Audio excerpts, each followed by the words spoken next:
നമ്മൾ എത്രത്തോളം വലിയ വലിയ പുണ്യമായ അമലുകൾ ചെയ്താലും ഉഹദ് മലയോളം വലിപ്പമുള്ള സൽക്കർമ്മങ്ങൾ ഞാനും നിങ്ങളും ചെയ്തു വച്ചാലും അള്ളാഹുവിൻ്റെ കരുണയില്ലാതെ എനിക്കും നിങ്ങൾക്കും ദുനിയാവിലാകട്ടെ ആഖിറത്തിലാകട്ടെ അള്ളാഹുവിൻ്റെ കാരുണ്യമില്ലാതെ നമുക്ക് രക്ഷപ്പെടാൻ കഴിയില്ല എന്ന് ആദരവായ പ്രവാചകൻ നബി മുഹമ്മദ് മുസ്തഫ സല്ലല്ലാഹു അലൈഹി വസല്ലമ തങ്ങൾ പഠിപ്പിക്കുമ്പോൾ ആ പരിശുദ്ധമായ റമദാനിന്റെ ഒന്നാമത്തെ 10 നമ്മൾ നിന്ന് വിട പറയുകയാ. എപ്പോ ദുആ ചെയ്താലും അല്ലാഹും ഇർഹംനീ യാ അർഹമർ റഹീമീൻ എന്ന് ദുആ ചെയ്യാൻ നബി തങ്ങൾ പഠിപ്പിച്ചു തന്ന ആ പരിശുദ്ധമായ റമദാനിന്റെ ഒന്നാമത്തെ 10 നമ്മൾ നിന്ന് വിട പറയുമ്പോൾ ഈ പകല് മുഴുവനും നോമ്പ് പിടിച്ചിട്ട് തൊണ്ട വറ്റി വരണ്ടുകൊണ്ടിരിക്കുകയാണ്. വല്ലാത്ത ചൂടാണ്, വല്ലാത്ത പ്രയാസമാണ്. ഈ സമയത്ത് നോമ്പ് പിടിച്ചുകൊണ്ട് ഈ വഅദ് കേൾക്കാൻ വന്നിരിക്കുന്ന ഓരോ മനുഷ്യനും ചിന്തിക്കേണ്ടത്, അല്ലാഹുവേ പടച്ചവനെ, അല്ലാഹുവിന്റെ കാരുണ്യം, പടച്ചവന്റെ റഹ്മത്ത് നേടിയെടുക്കാൻ അല്ലാഹു എനിക്ക് 10 ദിവസം നൽകിയിട്ട് അത് എനിക്ക് നേടിയെടുക്കാൻ കഴിഞ്ഞിട്ടുണ്ടോ? അങ്ങനെ നേടിയെടുക്കാൻ കഴിഞ്ഞില്ലെങ്കിൽ പടച്ചവനെ, എന്നെക്കാളും വലിയ നഷ്ടവാളി ആരാണ്? ഈ റമദാൻ കൊണ്ട് എനിക്കെന്ത് നേട്ടമാണ് ഉണ്ടായതെന്ന് സ്വന്തമായിട്ട് പെട്ടെന്ന് ചിന്തിക്കേണ്ടതാണ്. അതുകൊണ്ട് എൻ്റെ പ്രിയപ്പെട്ടവരോട് മഹാനായ ആദരവായ പ്രവാചകൻ നബി മുഹമ്മദ് മുസ്തഫ സല്ലല്ലാഹു അലൈഹി വസല്ലമ തങ്ങൾ പറയുന്നു, അല്ലാഹുവിന്റെ കരുണയില്ലാതെ, ആ പടച്ച റബ്ബിന്റെ റഹ്മത്ത് കൊണ്ടല്ലാതെ നമുക്ക് രക്ഷപ്പെടാൻ കഴിയില്ലെന്ന് നബി തങ്ങൾ പഠിപ്പിക്കുമ്പോ അല്ലാഹുവിന്റെ റസൂല് പറയുന്നു, സയർഹമുഹുമുല്ലാഹു ഫീ ഖംസതി മവാളിഅ. നബി തങ്ങൾ പഠിപ്പിക്കുകയാണ്, അല്ലാഹുവിന്റെ കരുണയില്ലാതെ ഒരു മനുഷ്യനും രക്ഷപ്പെടാൻ കഴിയാത്ത 5 സമയങ്ങൾ നമ്മുടെ ജീവിതത്തിൽ വരാൻ പോവുകയാ. ഈ ദുനിയാവ് മുതൽ പടച്ചവനെ ഈ കാണുന്ന സുഖങ്ങളും സന്തോഷങ്ങളും ഒന്നുമല്ല, ഇതിനപ്പുറത്തൊരു 5 അവസരങ്ങൾ എനിക്കും നിങ്ങൾക്കും വരാനിരിക്കുന്നുണ്ട്. ആ 5 അവസരങ്ങളിൽ അല്ലാഹുവിന്റെ കരുണയില്ലാതെ ഒരു മനുഷ്യനും രക്ഷപ്പെടാൻ കഴിയില്ലെന്ന് ആദരവായ പ്രവാചകൻ നബി മുഹമ്മദ് മുസ്തഫ സല്ലല്ലാഹു അലൈഹി വസല്ലമ തങ്ങൾ പഠിപ്പിക്കുമ്പോൾ എൻ്റെ പ്രിയപ്പെട്ടവരെ, നബി തങ്ങൾ പറയുന്ന ഒന്നാമത്തെ സമയമേതാണ്? അല്ലാഹുവിന്റെ കരുണയില്ലാതെ രക്ഷപ്പെടാൻ കഴിയാത്ത 5 സമയങ്ങളുണ്ട്, 5 രംഗങ്ങൾ നമ്മുടെ ജീവിതത്തിൽ കടന്നു വരാനുണ്ട്. ആ 5 രംഗങ്ങളിൽ ഒന്നാമത്തെ രംഗം ഏതെന്നറിയുമോ? ഖാബിദുൽ അർവാഹു മലക്ക് അസ്റായീൽ. അസ്റായീൽ എന്ന് പറയുന്ന മലക്ക് എന്റെയും നിങ്ങളുടെയും കണ്ണിന്റെ മുമ്പിലേക്ക് ഇറങ്ങി വരുന്ന ഒരു സമയമുണ്ടല്ലോ സഹോദരായി. നടക്കുന്ന വഅദ് നടക്കുന്ന മജ്ലിസിന്റെ ചുറ്റുഭാഗം നിങ്ങളൊന്ന് കണ്ണോടിച്ചു നോക്കടോ. അല്ലാഹുവിന്റെ റഹ്മത്തിന്റെ മാലാഖമാര് ഈ സദസ്സ് മുഴുവനും വളയം ചെയ്തിരിക്കുകയാണ്. അവർ നമുക്ക് വേണ്ടി ദുആ ചെയ്യുകയാണ്, നമുക്ക് വേണ്ടി അല്ലാഹുവിനോട് പൊറുക്കൽ തേടുകയാണ്, അല്ലാഹുവിന്റെ റഹ്മത്ത് നമുക്ക് ലഭിക്കുന്നതിന് വേണ്ടി ദുആ ചെയ്യുകയാണ്. പക്ഷേ ഞാനും നിങ്ങളും എത്ര കണ്ണു തുറന്നു നോക്കിയാലും ആ മലക്കുകളെ കാണാൻ കഴിയില്ല. അതിനുള്ള പവർ നമ്മുടെ കണ്ണിനില്ല, അതിനുള്ള ശക്തി നമ്മുടെ കണ്ണിനില്ല. എന്നാലും മലക്കുകളെ കാണുന്ന ഒരു സമയമുണ്ട്, മലക്കുകളെ ലൈവായി കാണുന്ന ഒരു സമയമുണ്ട്. എപ്പോഴാണ് മലക്കുകളെ കാണുന്നതെന്നറിയുമോ? ഫകശഫിനാ അൻ ഗദിതാക ഫബസറുകൽ യൗമ ഹദീദ്. ആകാശലോകത്ത് നിന്ന് 70 മുതൽ 70,000-ഓളം വരുന്ന ഒരു സൈന്യവുമായി മലക്കുൽ മൗത്ത് അസ്റായീൽ എന്ന് പറയുന്ന മലക്ക് എന്റെ മുമ്പിലേക്ക് കടന്നു വരുന്ന ഒരു രംഗമുണ്ടല്ലോ. അല്ലാഹു സുബ്ഹാനഹു വ തആല എന്റെ കണ്ണിന് പവർ തരികയാണ്.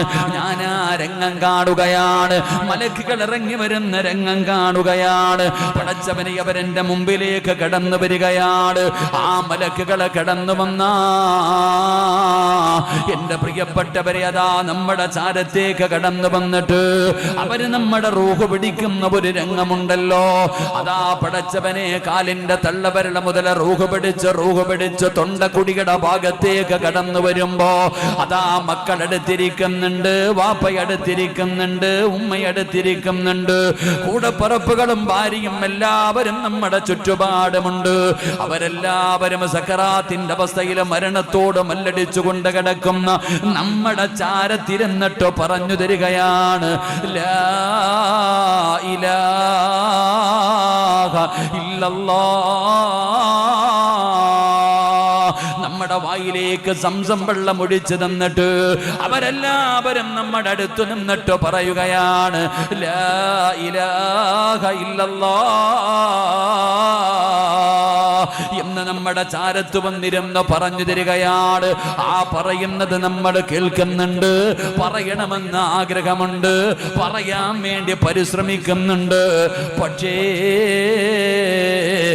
ഏതെങ്കിലും ഒരു മനുഷ്യന് മരിക്കുന്ന സമയം അവന്റെ ജീവിതത്തിൽ അവസാനമായി അവന്റെ നാവ് കൊണ്ട് പറയേണ്ടത് ലാ ഇലാഹ ഇല്ലല്ലാഹയാണ്.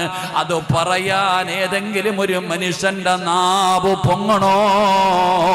അല്ലാഹു കരുണ ചെയ്തവർക്കല്ലാതെ അതിന് കഴിയില്ലെന്ന് ആദരവായ പ്രവാചകൻ നബി മുഹമ്മദ് മുസ്തഫ സല്ലല്ലാഹു അലൈഹി വസല്ലമ തങ്ങൾ പറയുകയാണ്, ഹജ്ജ് ചെയ്തവനാണെങ്കിലും ഉംറ ചെയ്തവനാണെങ്കിലും നോമ്പ് പിടിച്ചവനാണെങ്കിലും നിസ്കരിച്ചവനാണെങ്കിലും എത്ര വലിയ കൊലകൊമ്പനാണെങ്കിലും മരിക്കുന്ന സമയത്ത് നിന്റെ നാവ് കൊണ്ട് ലാ ഇലാഹ ഇല്ലല്ലാഹ്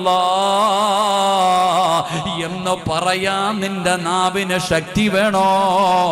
അല്ലാഹുവിന്റെ കരുണ വേണമെന്ന് ആദരവായ പ്രവാചകൻ നബി മുഹമ്മദ് മുസ്തഫ ആദരവായ പ്രവാചകൻ നബി മുഹമ്മദ് മുസ്തഫ സല്ലല്ലാഹു അലൈഹി വസല്ലമ തങ്ങൾ പറയുന്നു, ആ സമയത്ത് ഇനി ആര് പറഞ്ഞു തന്നാലും, നിന്റെ അടുക്കൽ വന്ന് ആര് പറഞ്ഞു തന്നാലും അത് പറയാൻ നിന്റെ നാവിന് ശക്തി ഉണ്ടാകണമെങ്കിൽ അള്ളാഹുവിന്റെ കരുണ തന്നെ വേണം. അള്ളാഹു നമുക്ക് ഈമാൻ നൽകുമാറാകട്ടെ.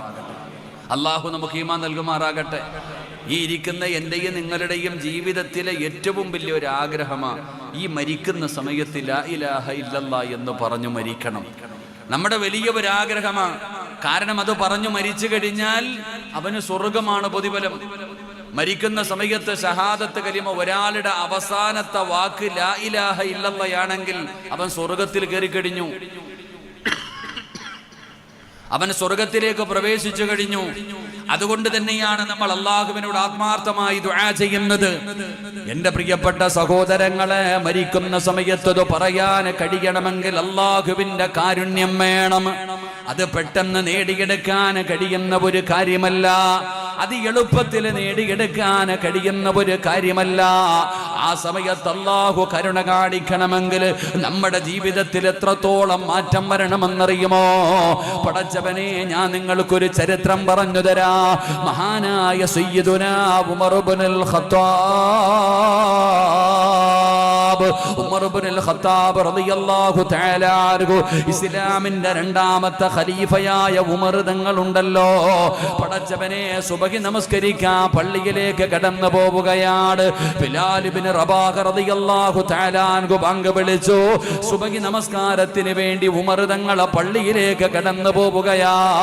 ഉമർ തങ്ങളെ പള്ളിയിലേക്ക് കടന്നു ചെന്നു. പടച്ചവനെ അതാ ഇഖാമത്ത് കൊടുത്തു. ഉമർ ഇബ്നുൽ ഖത്താബ് റളിയല്ലാഹു തആല അൻഹു സുബഹി നമസ്കാരത്തിന് വേണ്ടി ഇമാമായി കയറി നിൽക്കുകയാണ്.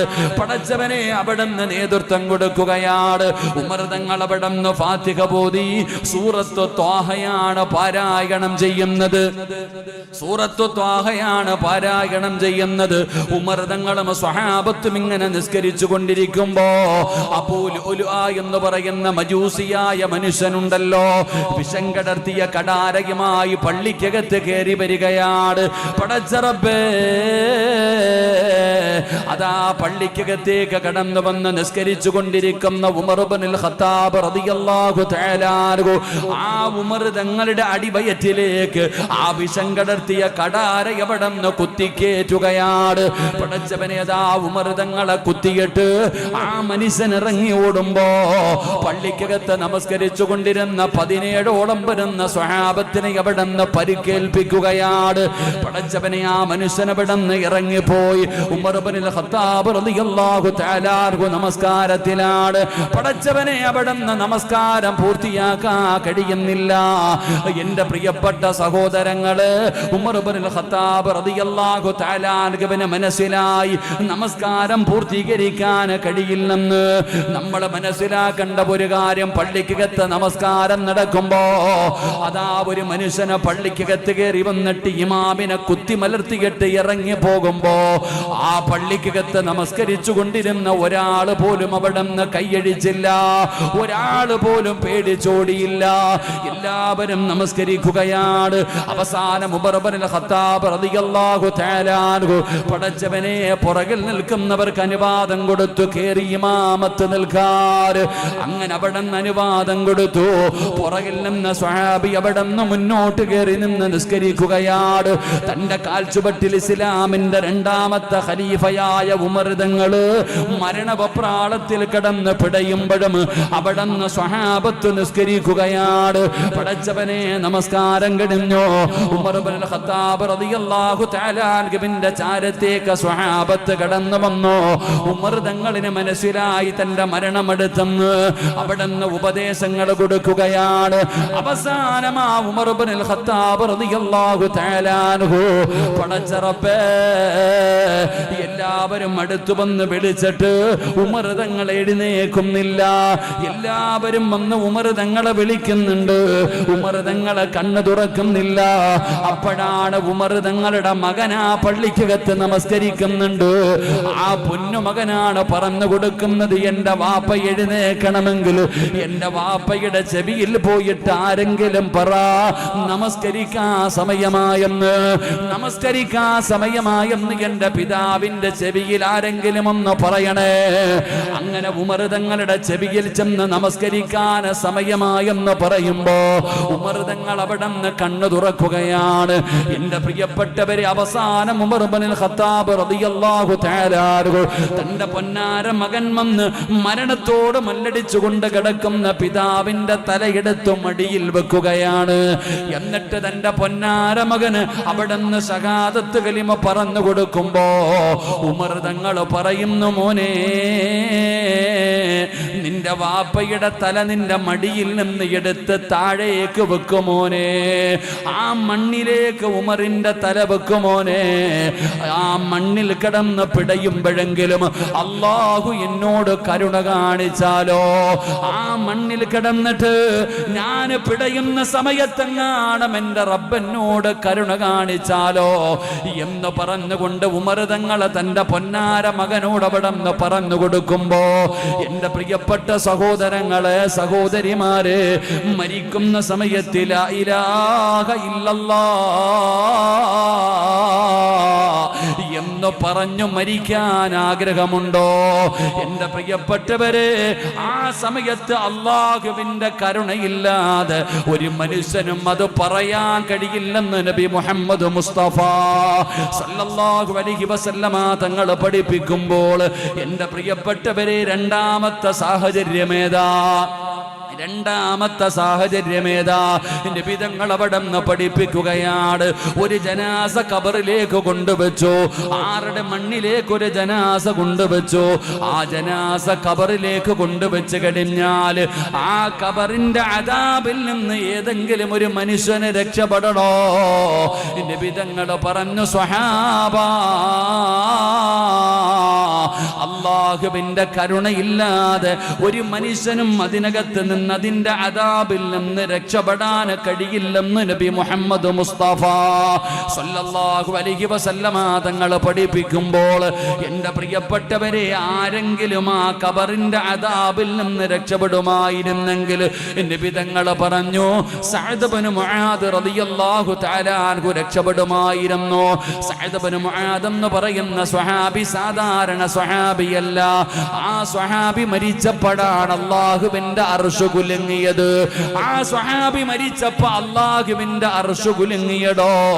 ആ സ്വഹാബിയുടെ ജനാസ കൊണ്ടുപോകുമ്പോഴാണ് നബി തങ്ങൾ തള്ളവിരല് കുത്തിയിട്ട് നടന്നു പോയത്. പടച്ചവനെ, ആ സ്വഹാബിയുടെ ജനാസ ഖബറിലേക്ക് ഇറക്കി വെച്ചപ്പോ നബി തങ്ങൾ പറഞ്ഞു സുബ്ഹാനല്ലാഹ്,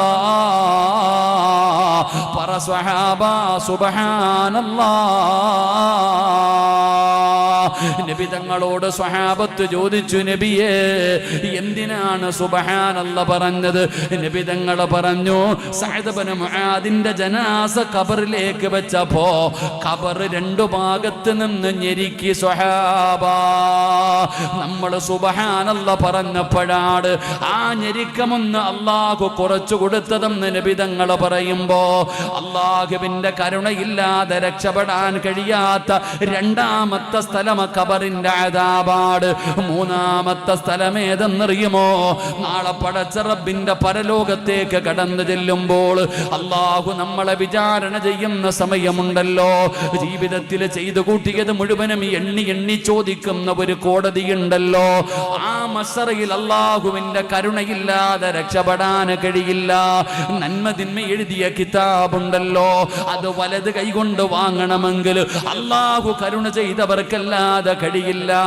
അഞ്ചാമത്തെ സ്ഥലം ഏതെന്നറിയുമോ? നരകത്തിന്റെ മുകളിലൂടെ വലിച്ചു കെട്ടിയിരിക്കുന്ന സിറാത്ത് എന്ന് പറയുന്ന പാലമുണ്ടല്ലോ. ആ പാലം കടന്നിട്ട് അല്ലാഹുവിന്റെ അനുഗ്രഹങ്ങൾ കൊണ്ട് നിറച്ച പാലരുവികളും തേനരുവികളും ഒഴുകുന്ന പടച്ച റബ്ബിന്റെ സ്വർഗമുണ്ടല്ലോ. ആ സ്വർഗത്തിലേക്ക് ഒരു മനുഷ്യനെ കടന്നു പോകണോ? അല്ലാഹുവിന്റെ കരുണ കൊണ്ടല്ലാതെ ഒരാൾക്കും അതിന് കഴിയില്ല എന്ന് നബി മുഹമ്മദ് മുസ്തഫ സല്ലല്ലാഹു അലൈഹി വസല്ലമ തങ്ങൾ പറയുന്നു.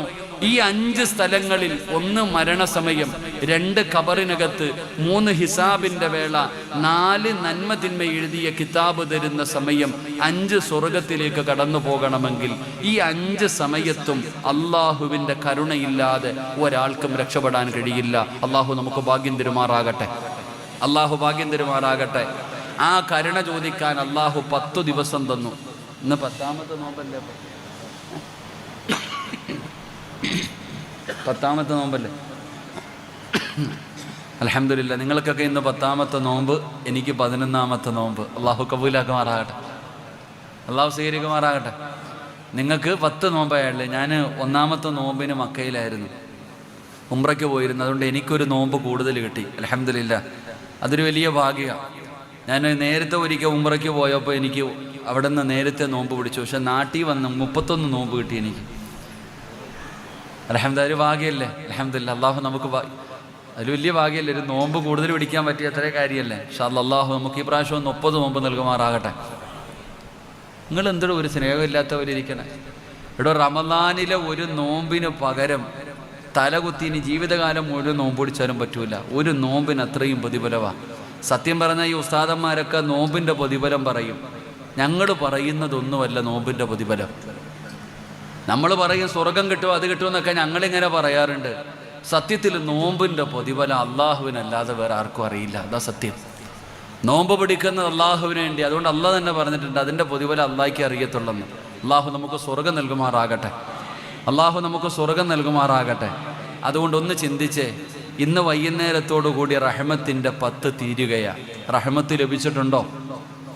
റഹ്മത്ത് ലഭിച്ചിട്ടുണ്ടോ? അല്ലാഹു അഅലം, നമുക്കറിയില്ല. ഇനി നമ്മുടെ കയ്യിലുള്ളത് മണിക്കൂറുകൾ മാത്രമേ ബാക്കിയുള്ളൂ. നമ്മൾ ഒരുപാട് ഇനി നമുക്ക് സമയമില്ല. ഷോർട്ട് കട്ട് വല്ലതും ഉണ്ടോ നോക്കാം. താജുദ്ദീൻ ആരിമി ഉസ്താദ് വരുന്നുണ്ടല്ലോ. അൽഹംദുലില്ലാ, അല്ലാഹു ആഫിയത്തുള്ള ദീർഘായുസ് കൊടുക്കുമാറാകട്ടെ. അപ്പം താമസ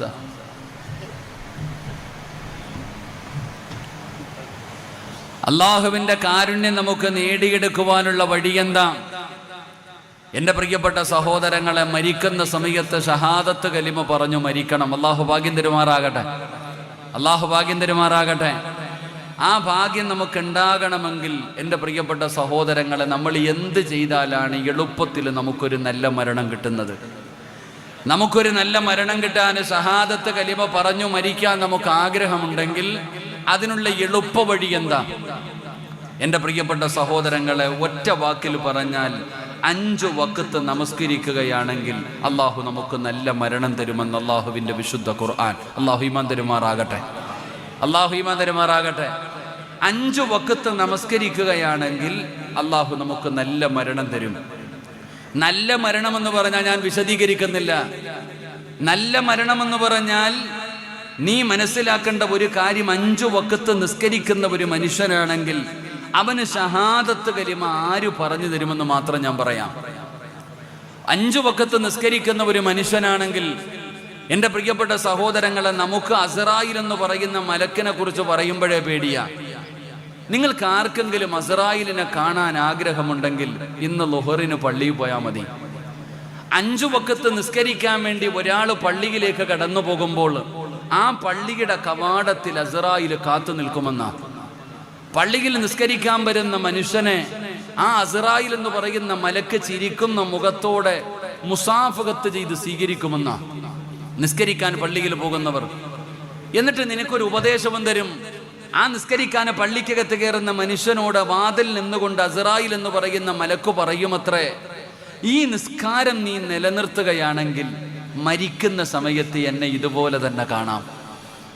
അസ്റായിൽ എന്ന് പറയുന്ന മലക്ക് ഒരാളെ നമസ്കരിക്കാൻ പള്ളിയിലേക്ക് കയറുമ്പോൾ, പെങ്ങളെ നീ നിസ്കരിക്കാനുള്ള തയ്യാറെടുപ്പോടെ ഉതുപെടുത്തിട്ട് മുസല്ലിയിലേക്ക് കയറുമ്പോൾ നിന്റെ വീടിന്റെ മുറ്റത്ത് വന്ന് നിന്നിട്ട് വാതിലിന്റെ ഭാഗത്ത് നിന്ന് അസ്റായിൽ പറയുമത്രേ, നീ ഇത് നിലനിർത്തുകയാണെങ്കിൽ പടച്ചവനെ, ഞാൻ നിന്റെ മുമ്പിലേക്ക് റൂഹ് പിടിക്കാൻ വരുന്ന രംഗമുണ്ടല്ലോ, ആ രംഗത്തിലും പടച്ചവനെ ഇതുപോലെ നല്ല വസ്ത്രം ധരിച്ച് പുഞ്ചിരിക്കുന്ന മുഖത്തോടെ സലാം പറഞ്ഞുകൊണ്ട് ഞാൻ നിന്റെ മുമ്പിലേക്ക് കടന്നു വരും. അല്ലാതെ മറിച്ചാണെങ്കിൽ അല്ലാ, എന്റെ യഥാർത്ഥ രൂപം നീ കാണുമെന്ന് അസ്റായിൽ അവിടുന്ന് ഓർമ്മപ്പെടുത്തുമെന്ന് അവിടുന്ന് ചരിത്രം പറയുമ്പോൾ, എന്റെ പ്രിയപ്പെട്ട സഹോദര, 5 വഖത്ത് അല്ലാഹുവിന്റെ പള്ളിയിൽ നിന്ന് ഹയ്യ അലൽ സ്വലാ ഹയ്യ അലൽ ഫലാ, അല്ലാഹുവിന്റെ പള്ളിയുടെ മിനാരത്തിൽ നിന്ന് ബാങ്ക് വിളിക്കുമ്പോൾ ഒരു സമാധാനമില്ലടോ, ഒരു സമാധാനമില്ലടോ. പടച്ചവനെ, പള്ളിയിലേക്ക് കടന്നു പോവുകയാണ്. അതാ കടയാകട്ടെ, കച്ചവടമാകട്ടെ, യാത്രയാകട്ടെ, പടച്ചവനെ നിസ്കരിക്കണം നിസ്കരിക്കണമെന്ന് പറയുന്ന ഒരു മനസ്സുണ്ടല്ലോ. ബാങ്ക് വിളിച്ചു, എനിക്ക് നമസ്കരിക്കാൻ കഴിഞ്ഞിട്ടില്ല, ഒരു വല്ലാത്ത ടെൻഷനാണ്, വല്ലാത്ത ഒരു പ്രയാസമാണ്. എൻ്റെ പ്രിയപ്പെട്ട സഹോദര, നീ മരിക്കുമ്പോൾ അല്ലാഹു നിനക്ക് തരുന്ന മരണം എങ്ങനെയെന്നറിയുമോ? അല്ലാഹുവിന്റെ ഖുർആൻ പറയുകയാ, നീ ലോകത്ത് എവിടെ കിടന്നു മരിച്ചാലും, അത് വീട്ടിലാണോ, റോഡിലാണോ, വാഹനത്തിലാണോ, ആകാശത്തിലാണോ, കടലിലാണോ, കടലിനടിയിലാണോ, നീ എവിടെ കിടന്നു മരിച്ചാലും ഇന്നല്ലദീന ഖാലൂ റബ്ബുനല്ലാഹ് സുമ്മ ഇസ്തഖാമൂ തതനസ്സലു അലൈഹിമുൽ മലായിക അല്ലാ തഖാഫൂ വലാ തഹ്സനൂ വഅബ്ശിറൂ ബിൽ ജന്നാ. അല്ലാഹുവിന്റെ വിശുദ്ധമായ ഖുർആൻ അവിടുന്ന് പറയുകയാണ്, പടച്ചവനെ, ആകാശത്ത് നിന്ന് മലക്കുകൾ എങ്ങനെ ഇറങ്ങി വരികയാണ്, ആകാശത്ത് നിന്ന് മലക്കുകൾ ഇറങ്ങി വരുന്നു. പടച്ചവനെ, നിന്റെ റൂഹ് പിടിക്കുന്നതിന് വേണ്ടി കടന്നു വരികയാണ്. വല്ലാതെ സങ്കടപ്പെടുകയാണ്, വല്ലാതെ വേദനിക്കുകയാണ്.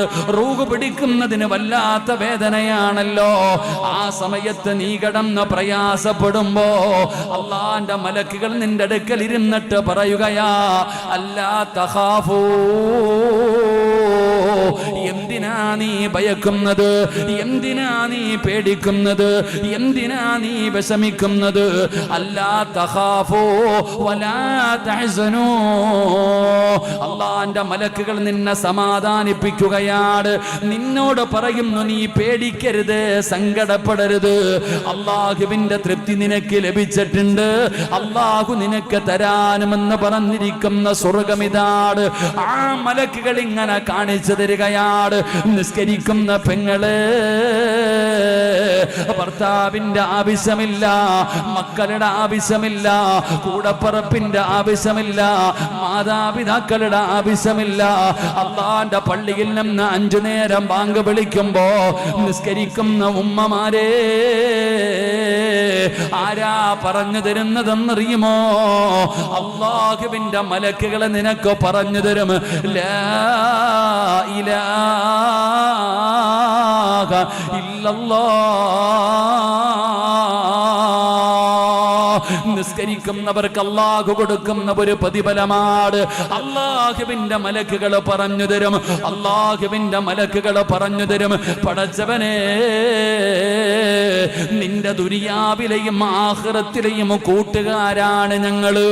നിന്റെ ദുനിയാവിലെയും ആഖിറത്തിലെയും കൂട്ടുകാരാണ് ഞങ്ങള് എന്ന് പറഞ്ഞുകൊണ്ട് അല്ലാഹുവിന്റെ മലക്കുകൾ അവിടുന്ന് ശഹാദത്ത് കലിമ പറഞ്ഞു തരുമെന്ന് പരിശുദ്ധമായ ഖുർആൻ അവിടുന്ന് പരിചയപ്പെടുത്തുമ്പോ, എന്റെ പ്രിയപ്പെട്ടവരെ, റമളാൻ മാസത്തിൽ അല്ലാഹുവിന്റെ കരുണ ലഭിക്കാൻ, അല്ലാഹുവിന്റെ കാരുണ്യം ലഭിക്കാൻ, പടച്ചവനെ, ഈമാനുള്ള ഒരു മരണം കിട്ടാൻ നമുക്ക് ചെയ്യാൻ കഴിയുന്ന ഒരു എളുപ്പ വഴി 5 വഖത്ത് നമസ്കാരമാ.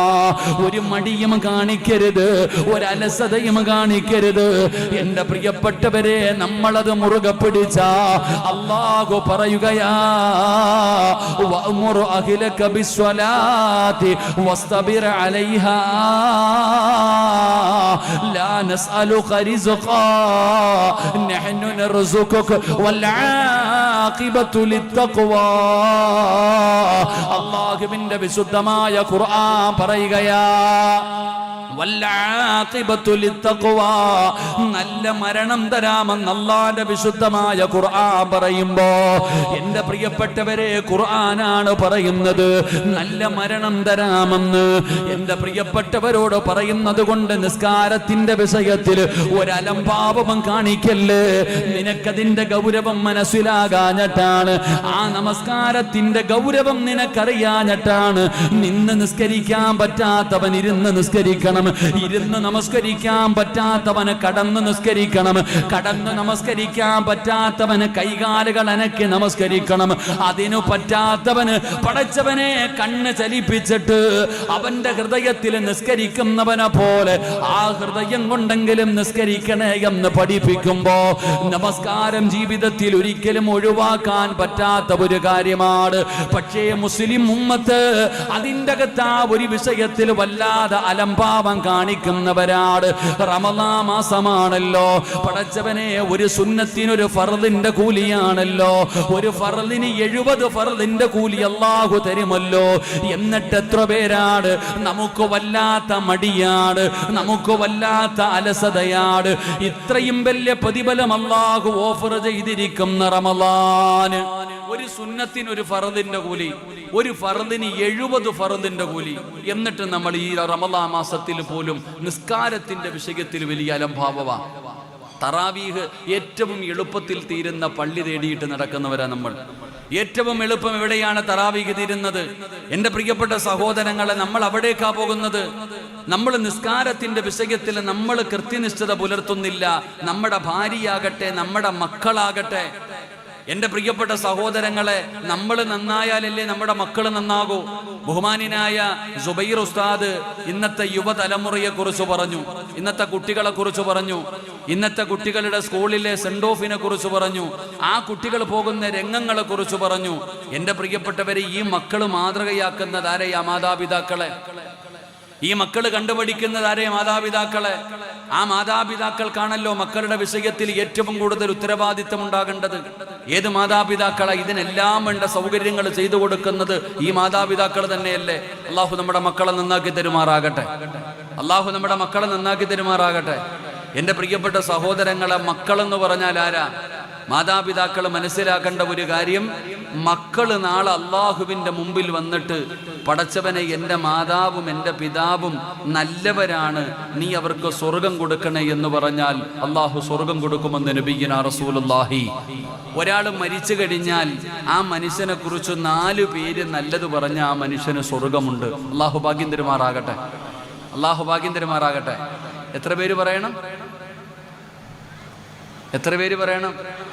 സിറാജ് മരിച്ചതിന് ശേഷം 4 പേര് പറഞ്ഞാൽ മതി, ഞാൻ നല്ലവനാണെന്ന്, എനിക്ക് സ്വർഗമുണ്ട്. സ്വർഗം നിർബന്ധമാണ്. മന്നസിന അലൈഹി അർബഅതു ഖൈറ വജബതു ലഹുൽ ജന്ന. സ്വർഗം നിർബന്ധമാണ് 4 പേര് നല്ലത് പറഞ്ഞാൽ. അല്ലാഹു ഭാഗ്യം തരുമാറാകട്ടെ. പറയോ പറയോ നമ്മൾ മരിച്ച 4 പേര് നല്ലത് പറയോ? നിങ്ങൾ എന്തോ ഇങ്ങനെ ഇരിക്കണ, പറയോ? ഇൻഷാ അല്ലാ. എന്തേ മുഖത്തൊരു ചിരി? പറയൂ ഉസ്താദെ, പറയൂ ഉസ്താദെ. ഏതെങ്കിലും 4 പേര് പറഞ്ഞാൽ നിനക്ക് സ്വർഗം കിട്ടൂല. ഏതെങ്കിലും 4 പേര് പറഞ്ഞിട്ട് കാര്യമില്ല, പറയേണ്ട 4 പേര് പറയണം. അള്ളാഹു ഭാഗ്യം തരുമാറാകട്ടെ. അള്ളാഹു ഭാഗ്യം തരുമാറാകട്ടെ. ആ 4 പേരിൽ ഒരാൾ ആരാന്നറിയാവോ? നിന്റെ സ്വന്തം മക്കള്. നിന്റെ സ്വന്തം മക്കൾ അള്ളാഹിനോട് പറയണം, പടച്ചവനെ എൻ്റെ വാപ്പയും ഉമ്മയും നല്ലവരാ, നീ സ്വർഗം കൊടുക്കണേ എന്ന് അള്ളാഹുവിൻ്റെ മുമ്പിൽ. നമ്മുടെ മക്കള് നാളെ അള്ളാഹുവിൻ്റെ മുമ്പിൽ സാക്ഷി പറഞ്ഞാൽ നമുക്ക് സ്വർഗമുണ്ട്. അള്ളാഹു നമുക്ക് ഈമാൻ നൽകുമാറാകട്ടെ. അള്ളാഹു നമുക്ക് ഈമാൻ നൽകുമാറാകട്ടെ. ആര് പറയണം? പറയോ? നിങ്ങൾ നല്ലവരാണെന്ന് നിങ്ങളുടെ മക്കൾ അള്ളാഹിനോട് പറയോ? പറയോ? എവിടെ പറയാ?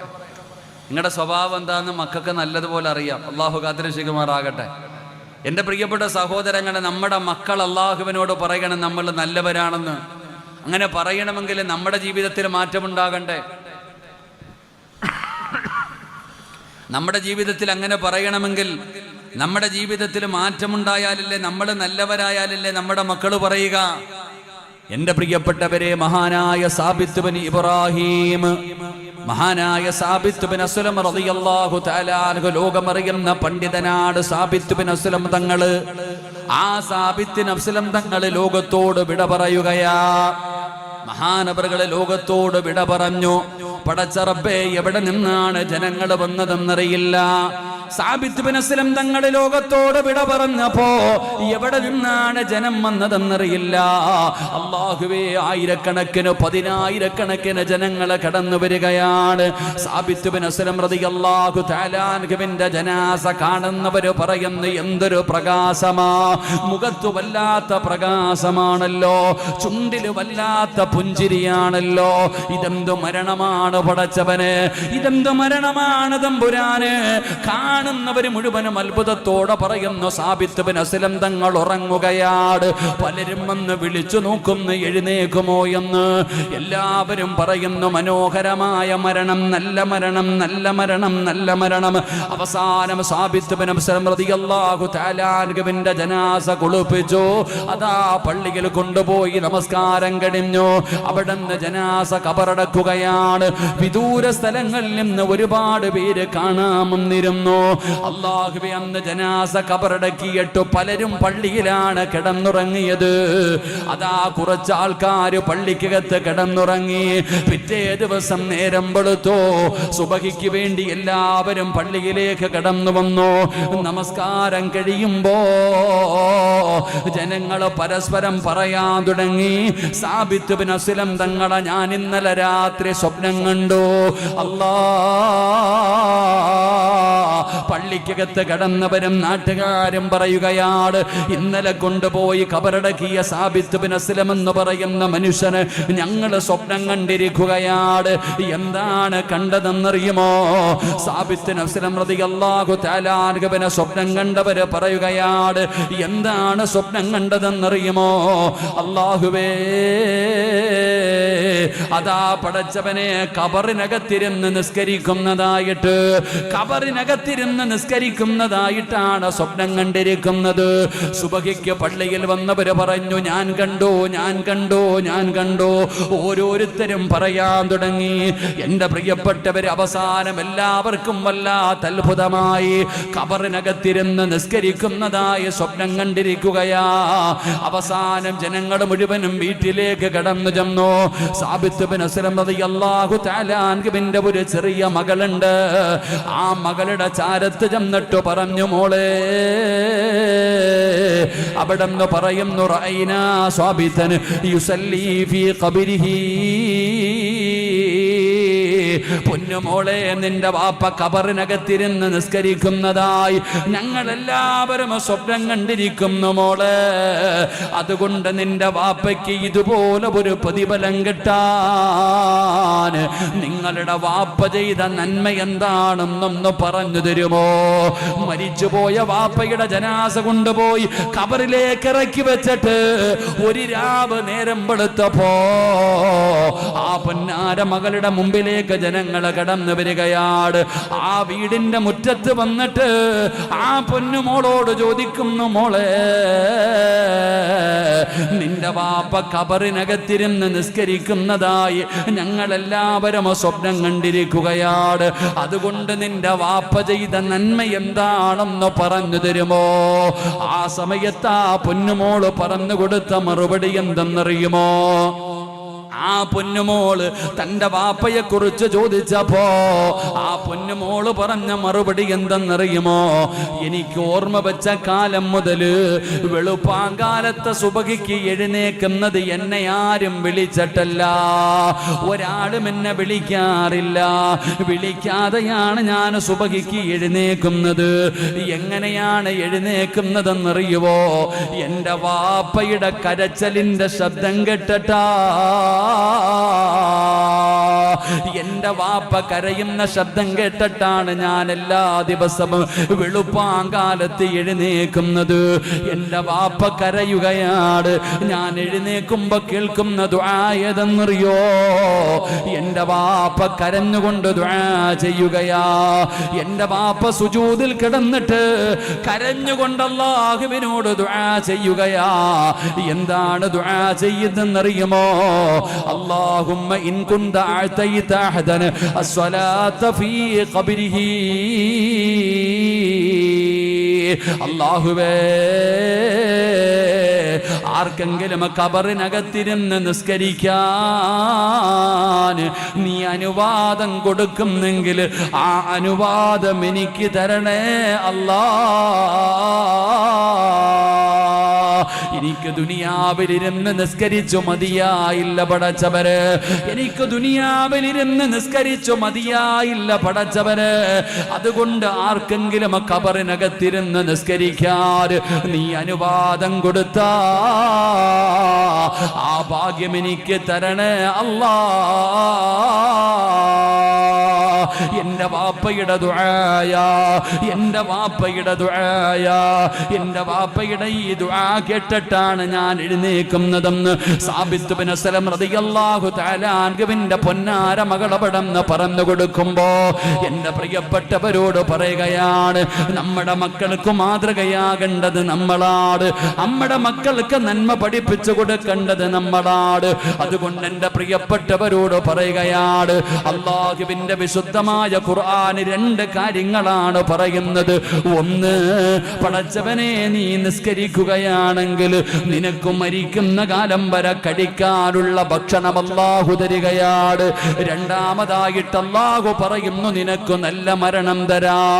പടച്ചവനെ, നീ മരിക്കാൻ കിടക്കുന്ന സമയത്ത് അല്ലാഹുവിന്റെ മലക്കുകൾ നിന്റെ ചാരത്ത് വന്നിട്ട് നിന്നെ സമാധാനിപ്പിക്കുകയാണ്, നിനക്ക് സ്വർഗം കാണിച്ച് സന്തോഷിപ്പിക്കുകയാണ്. ആ മലക്കുകൾ തന്നെ നിനക്ക് ശഹാദത്ത് കലിമ പറഞ്ഞു തരികയാണ്. അല്ലാഹുവേ, നല്ല മരണമ തരണേ അല്ലാ. അതുകൊണ്ട് എൻ്റെ പ്രിയപ്പെട്ടവരോട് എല്ലാവരും പറയുന്നത് നല്ല മരണം കിട്ടാ ദുആ ചെയ്യണേ എന്ന. സഹോദരാ, അത് എളുപ്പമുള്ള കാര്യമല്ല, അത് എളുപ്പമുള്ള കാര്യമല്ല. അല്ലാഹുവിന്റെ കരുണ ലഭിച്ചാൽ മാത്രമേ നമുക്ക് അങ്ങനെയുള്ള ഒരു മരണം കിട്ടൂ.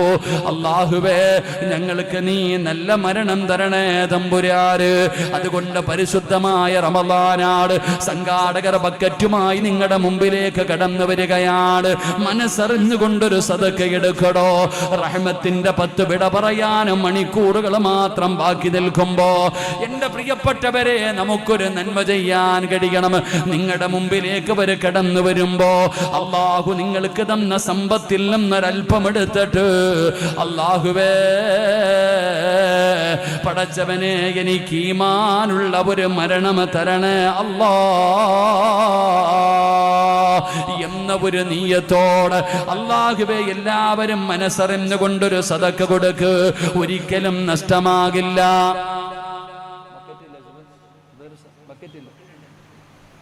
ബക്കറ്റില്ലേ? എന്റെ പ്രിയപ്പെട്ടവരെ, ഒരിക്കലും നഷ്ടമാകില്ല. അസ്സദഖത്തു റദ്ദുൽ ബലാ, സദഖ വിപത്തുകളെ തട്ടിമാറ്റുമെന്ന് നബി മുഹമ്മദ് മുസ്തഫ സല്ലല്ലാഹു അലൈഹി വസല്ലമ തങ്ങൾ പറയുകയാണ്. സദഖ വിപത്തുകളെ തട്ടിമാറ്റും, മാരകമായ രോഗങ്ങളെ മാറ്റും, അപകടങ്ങളും ദുരന്തങ്ങളും തട്ടിമാറ്റാൻ സദഖയ്ക്ക് പവറുണ്ടെന്ന് പറയുമ്പോ നമ്മളൊക്കെ വാഹനങ്ങളിൽ സഞ്ചരിക്കുന്നവരാ, റോഡിലൂടെ നടന്നു പോകുന്നവരാ, ഏതെല്ലാം രീതിയിലുള്ള അപകടങ്ങൾ കാണുന്നവരാണ്. സഹോദരാ, നീ കൊടുക്കുന്ന ഈ ഒരു ചെറിയ സദഖയുണ്ടല്ലോ, ആ സദഖയിലൂടെ അല്ലാഹു നിനക്ക് വരാനിരിക്കുന്ന അപകടങ്ങളും ദുരന്തങ്ങളും തട്ടിമാറ്റാൻ കഴിയുമെന്ന് നബി തങ്ങൾ പഠിപ്പിക്കുമ്പോ, സഹോദരിമാരെ, ഉസ്താദേ എനിക്ക് രോഗമാണ്, എന്തു മരുന്ന് കഴിച്ചിട്ടും എന്റെ രോഗം മാറുന്നില്ല, എന്തെല്ലാം മരുന്ന് കഴിച്ചു എന്റെ രോഗം മാറുന്നില്ല എന്ന് പറയുന്ന സഹോദരിമാരുണ്ടല്ലോ, രോഗം മാറാനൊരു വഴി പറഞ്ഞു തരട്ടെ. നിന്റെ ഏതു മാരകമായ രോഗമാണെങ്കിലും ആ രോഗം മാറാൻ വിധങ്ങളൊരു വഴി പറയുകയാ. അള്ളാന്റെ റസൂല് സല്ലല്ലാഹു അലൈഹി വസല്ലമ തങ്ങളെ പറയുന്നു, അള്ളാഹുവിന് ചില അടിമകളുണ്ട്, അള്ളാഹുവിന് ചില അടിമകളുണ്ട്. ആ അടിമകൾക്ക് രോഗം വന്നാ അവര് സദഖ കൊടുത്ത് ചികിത്സിക്കുമെന്ന് നബി മുഹമ്മദ് മുസ്തഫ സല്ലല്ലാഹു അലൈഹി വസല്ലമ തങ്ങൾ പറയുകയാണ്. അവര് സദഖ കൊടുത്ത് ചികിത്സിക്കുന്നവരാണ്, അവര് സദഖ കൊടുത്ത് ചികിത്സിക്കുന്നവരാണ്. പെങ്ങളെ, സംഘാടകർ ബക്കറ്റുമായി നിന്റെ മുമ്പിലേക്ക് കടന്നു വരികയാണ്. അല്ലാഹു തന്നതിൽ നിന്നൊരൽപ്പം എടുത്തു കൊടുത്തോ, അല്ലാഹു നിനക്ക് തരുന്ന പ്രതിഫലം നിന്റെ രോഗം അല്ലാഹു ശിഫയാക്കുകയാണ്.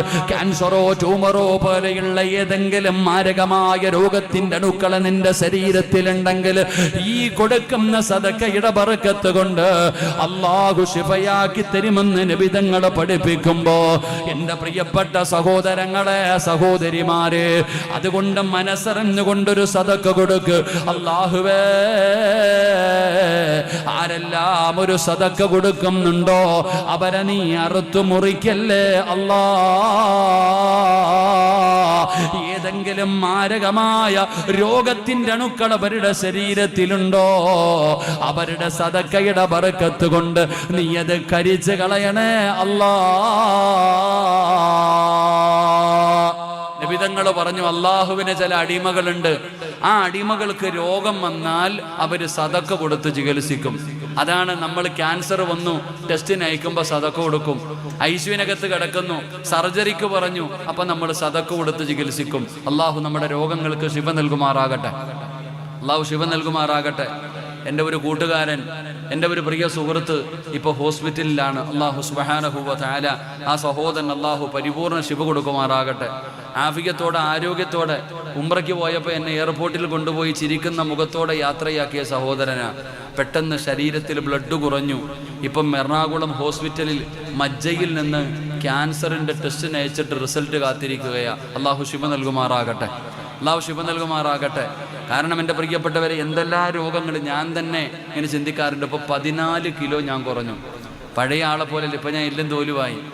എനിക്ക് 10-15 കിലോ 1.25 ഞാൻ കുറേ ഒരു 1.5 മാസം മുമ്പ് സുഖമില്ലാതെ ഇവിടെ കാസർഗോഡ് ഹോസ്പിറ്റലിൽ അഡ്മിറ്റ് ആയിരുന്നത്. ശരീരം നല്ലതുപോലെ ക്ഷീണിച്ചു. എന്താണെന്നറിയില്ല. അള്ളാഹു ശിവ നൽകുമാറാകട്ടെ, അള്ളാഹു ശിവ നൽകുമാറാകട്ടെ. ആമീൻ പറയടോ. അള്ളാഹു ശിവ നൽകുമാറാകട്ടെ.